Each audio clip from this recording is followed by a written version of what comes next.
안녕하세요. 신상중학교 여러분. 자, 이번 시간에는 중탄마부전자 세 번째 시간. 자, 마찰력에 대해서 배워볼게요. 자, 선생님 여기 설명이 조금 길어서 미리 써놨는데, 자, 마찰력이라고 하면, 자, 두 물체의 접촉면이라는 건 뭐 바닥에 물체가 올려져 있을 때 이 바닥하고 물체가 맞닿는 부분, 요런 부분을 접촉면이라고 해요. 접촉면에서 물체의 미끄러짐을 방해하는 힘, 요거를 마찰력이라고 해요. 미끄러짐을 방해하는 힘. 그래서 이 마찰력이 보통 생기는 방향은 미끄러지는 걸 방해하는 힘이기 때문에 미끄러지는 걸 방해하는 방향이에요. 그러니까 미끄러지는 방향이 있겠죠. 그거의 반대 방향으로 작용을 하게 돼요. 자, 그래서 보통 마찰력이 크다라고 하면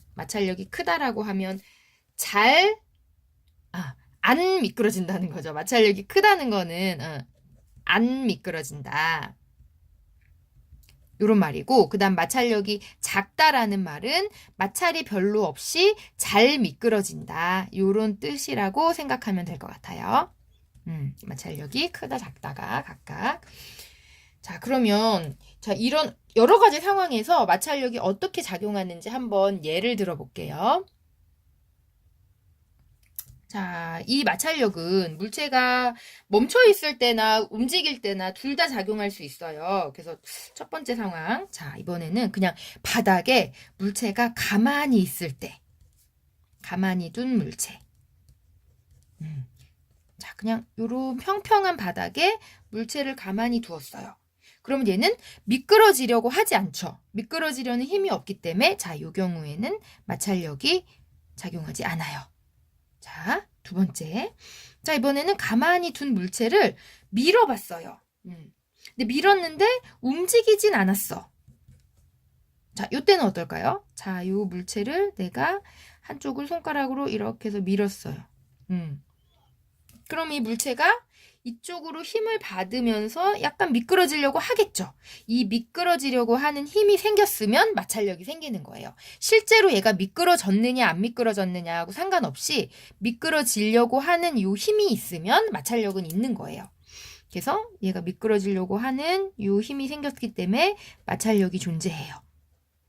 자, 근데 실제로 움직이지 않았다고 한 것은 얘가 미끄러지려고 하는 이 힘이랑 마찰력의 힘이랑 이 크기가 같은 상황이라고 보면 돼요. 요 크기가 같으면 실제로 미끄러지지는 않아요. 자, 얘는 마찰력이 있는 거죠. 반대 방향으로. 자, 이거는 미는 반대 방향으로 마찰력이 존재해요. 같은 크기로. 자, 그 다음에 이번에는 이런 평평한 바닥이 아니라 빗면에서 이렇게 비스듬한 면에서는 어떤가 한번 볼게요. 자, 빗면에 가만히 있는 물체예요. 빗면에 가만히 있는 물체. 이런 경우는 어떤가 한번 볼게요. 자, 빗면에 물체가 있어요. 자, 아무도 손을 대지 않았어. 밀지 않았어요. 하지만 이게 빗면이라는 건 지구상에는 아래로 잡아 끄는 중력이 있기 때문에 아무도 얘를 밀지 않지만 밑으로 미끄러지려고 하는 힘이 존재해요. 누구 때문에? 중력 때문에. 그럼 얘가 미끄러지려고 하는 힘이 있으면 당연히 이거를 방해하는 힘이 바닥에 생겨요. 요 반대 방향으로. 근데 실제로 미끄러졌어요? 안 미끄러졌어요? 안 미끄러졌어요. 가만히 있었다고 했잖아요. 그러면 미끄러지려는 힘과 마찰력의 크기가 같은 상황이에요.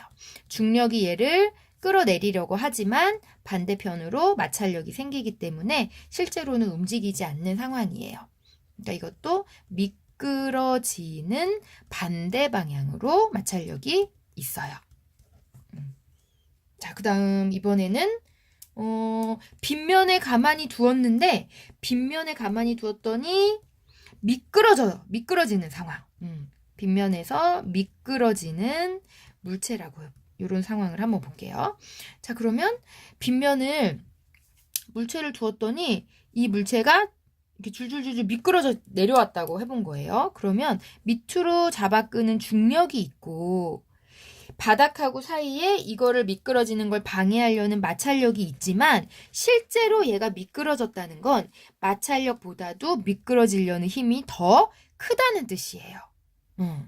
그래서 자, 미끄러지는 반대 방향으로 마찰력이 있지만 실제로 미끄러지려는 힘이 더 큰 상황이에요. 그럼 실제로 얘가 미끄러지게 돼요. 자, 그래서 우리가 이런 내용들을 바탕으로 빗면 실험을 해볼 건데, 빗면 실험이 뭐냐면 이런 빗면에서 빗면 실험. 이 바닥하고 물체 사이의 마찰력이 어떻게 정해지는지를 한번 보는 거예요. 자, 그래서 실제로 평평한 면 위에 물체를 두면 물체가 움직이지 않죠. 근데 이 빗면을 이 한쪽 끝은 바닥에 고정시키고 한쪽 끝을 조금씩 들어보는 거예요.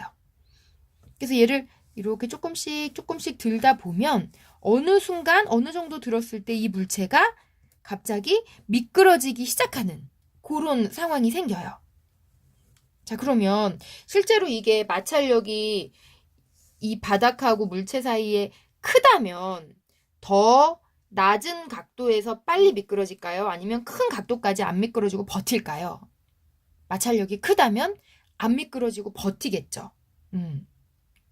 자, 얘가 처음에 이게 빗면이지 않고 밑에 평평할 때는 얘가 미끄러지려는 힘이 없었어요. 처음에는 미끄러지려는 힘이 0이었어요. 그럼 그때는 마찰력도 0이었겠죠? 근데 얘를 조금씩 들어 올렸어, 한쪽을. 그러면 미끄러지려는 힘이 0이었다가 1이 됐다가 2가 됐다 점점 늘어나겠죠. 마찰력도 마찬가지로 처음에는 미끄러지려 하지 않으니까 없다가 조금씩 미끄러지려는 힘이 생기면 마찰력도 같이 커져요.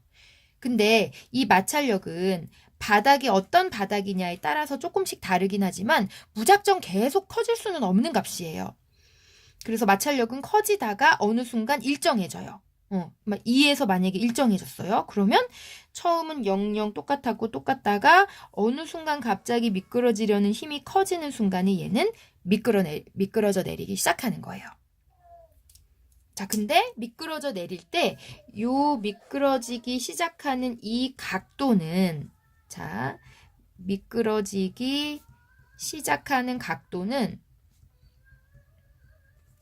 마찰력이 큰 바닥일 때 더 클까요, 작을까요? 더 크겠죠. 자, 다시 한번. 마찰력이 큰 바닥을 사용하면 마찰력이 크다는 거는 잘 안 미끄러지는 바닥이고 그럼 매끈매끈한 것보다는 좀 거친 바닥이겠죠. 거친 바닥을 사용할수록 얘가 들어 올려서 미끄러지기 시작하는 각도가 더 큰 각도에서 미끄러지기 시작하는 거예요. 자, 그럼 우리가 흔히 이런 미끄러지고 안 미끄러지는 이런 현상들을 일상생활에서 많이 이용을 하는데,